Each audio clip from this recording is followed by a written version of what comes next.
ગુજરાત વિધાનસભાની ચાલી રહી છે કામગીરી. પ્રશ્નોત્તરી કાળ બાદ બિનસરકારી સભ્યોના કામકાજ માટેની સમિતિના છઠ્ઠા અહેવાલની કરાશે રજૂઆત. વધારાના ખર્ચ અને માંગણી પર થશે ચર્ચા અને મતદાન.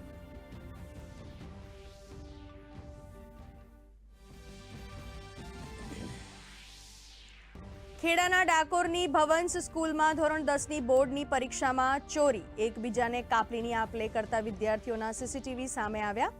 શિક્ષણ રાજ્ય પ્રફુલ પાનછેરિયાની સૂચના બાદ જિલ્લા શિક્ષણાધિકારીએ આપ્યા તપાસના આદેશ.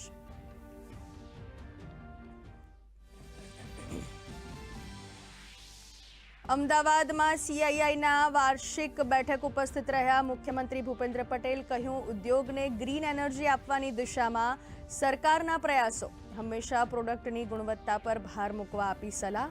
કહ્યું, સરકાર તમામ મદદ કરવા તૈયાર.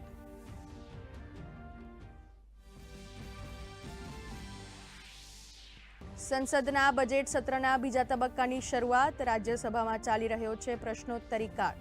કેન્દ્રીય મંત્રી હરદીપસિંહ પુરીએ કહ્યું, અમેરિકા અને ચીન બાદ ભારતમાં 1000 કિલોમીટરનું ત્રીજું સૌથી મોટું મેટ્રો ટ્રેનનું નેટવર્ક.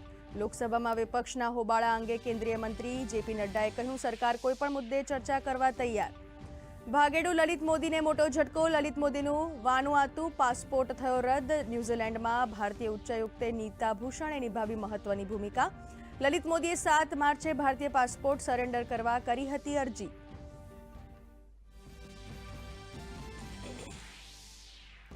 કેનેડામાં લિબરલ પાર્ટીના નેતા માર્ક કાર્ની બનશે આગામી પ્રધાનમંત્રી. જસ્ટિન ટ્રુડો લેશે સ્થાન. અમેરિકા સાથે વેપારિક યુદ્ધ લડવા સહિતના રહેશે પડકારો.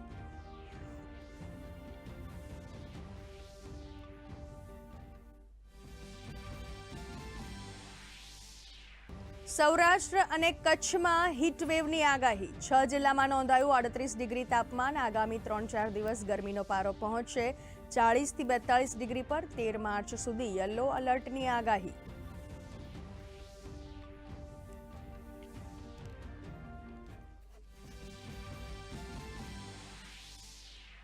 કારોબારી સપ્તાહના પહેલા દિવસે ભારતીય શેર બજાર ગ્રીન ઝોનમાં. સેન્સેક્સ 74,600 પાર, જ્યારે નિફ્ટીમાં 22,600ની સપાટી પર કરે છે કારોબાર.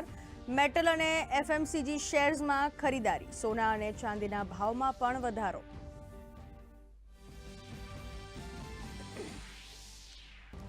ત્રીજી વાર ચેમ્પિયન્સ ટ્રોફી જીતીને ભારતે રચ્યો ઇતિહાસ. દુબઈમાં રમાયેલી ફાઇનલમાં ભારતે ન્યૂઝીલેન્ડને 4 વિકેટે હરાવ્યું.